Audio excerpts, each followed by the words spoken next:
Hello বন্ধুরা, শুভ সকাল। Ruma and Mishtu blog চ্যানেলে তোমাদের সকলকে জানাই অনেক অনেক স্বাগত, অনেক ভালোবাসা। কেমন আছো তোমরা সবাই?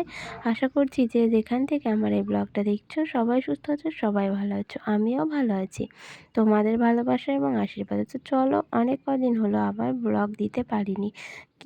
কিছুই করতে পারিনি আর কি। দুটো তিনটে সমস্যা চলে এসেছিলো আর কি মাঝখানে। এক হচ্ছে কারেন্টের, ঝড় বৃষ্টি হয়েছিল তাই কারেন্ট ছিল না। তাতে ছিল না কারেন্ট, আবার না ছিল তোমার ফোনের নেটওয়ার্ক। তো 3 দিন ধরে ফোনের নেটওয়ার্ক সমস্যা চলছিল।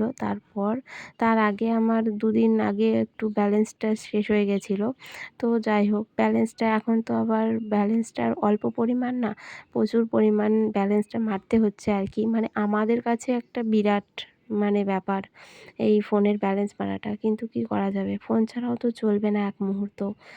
শুধু যে ভিডিও করার জন্য ফোনটার প্রয়োজন তা কিন্তু না, ফোনটার কিন্তু প্রচুর প্রয়োজন। ফোন ছাড়া কিন্তু এক মুহূর্তও আমাদের চলে না। তো মানে দেখাটাও বড় কথা না, কিন্তু প্রয়োজনেও লাগে ফোনটা। তো সেই জন্য কিন্তু এমন রিচার্জের পরিমাণটা বাড়িয়েছে, রিচার্জ করাটা যেন আমাদের মতো ঘরে খুবই অসম্ভব হয়ে যায়। তো কী করা যাবে, কষ্ট করেও ভরতে হচ্ছে। এবার ফোন তো আর অফ রাখা যাবে না। যেহেতু বাইরে থাকে আর কি, প্রবাসী বর হলে যা হয় বুঝতেই পারছো। তো বর যেহেতু প্রবাসে থাকে, তো সেখানে তো ফোন অবশ্যই দরকার নিজের একটা। তো সেই জন্য তো দেখো, তো সব সমস্যা কাটিয়ে তারপর আবার এলাম শুরু করতে। কি করব বলো, কিছু ভালো লাগে না। যখন বন্ধ হয়ে যায় না, তখন আর ইচ্ছে করে না যে আবার নতুন করে ভিডিও পোস্ট করি। এক এক সময় এমন রাগ হয়ে যায়, জীবনের সমস্যাগুলো এমনভাবে ঘিরে ধরে যে ইচ্ছে করে যে কিছুই আর জীবনে করব না। আমাদের জন্য কিছুই না, আমরা যেটা করতে যাব সেটাতেই বাধা সৃষ্টি হয় আর কি। আর সেটাই করা হয় না আর কি। কেন জানি না, ভগবান হয়তো চায় না আমরা কিছু করি। তো ভগবান না চাইলে কি হবে, যুদ্ধ করেই জীবনে বেঁচে থাকতে হবে। তো আমাদের জীবনটাই তো একটা যুদ্ধক্ষেত্র, তাই না?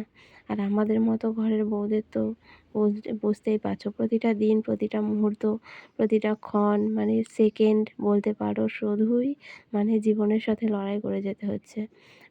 সব ছোটোখাটো সমস্যা, ছোটোখাটো কষ্ট, দুঃখ সব কিছু নিয়েই কিন্তু জীবনটাকে চালিয়ে নিয়ে যেতে হচ্ছে। তো চলো, অনেক কথা বলে ফেললাম। হয়তো এই কথাগুলো তোমাদের অবান্তর কথাও মনে হতে পারে অনেকের। তো যাই হোক, কিছু ভুল বললে সবাই ক্ষমা করে দিও আর কি, ছোট বোন বা নিজের মানুষ মনে করে। তো চলো দেখো, বিছানাটা তুলে নিয়েছি। বিছানা তুলে তারপর দেখো ঘরটা ভালো করে ঝাড়ু দিয়ে নিলাম। তারপর চলে এসেছি রান্নার জোগাড় করতে। তো রান্নার জোগাড় করার জন্য দেখো শাক তুলে এনেছে শাশুড়ি মা। এই বাড়িতেই এখানে ওখানে আর কি গাঁদা পুঁই, তোমরা নাম শুনেছো কিনা জানি না। তো সেই শাকগুলো বেরিয়েছিল, আর এদিকে কয়েকটা পদ্ম কচুর পাতা পার হয়েছিল, তো সেই পাতা দিয়ে আর এই শাকগুলো দিয়ে আর কয়েকটা সজনে পাতা নিয়ে আসবে। তো সেটা দিয়েই আর কি ভাজা করা হবে। তো শাক তুলে এনেছে, আর এদিকে আমি সবজি কাটতে বসে গেছি। দেখো ছোট ছোট এখন আম পড়ছে গাছে, যেহেতু প্রায়ই ঝড় বৃষ্টি হচ্ছে, তো আমগুলো পড়ে যাচ্ছে গাছের।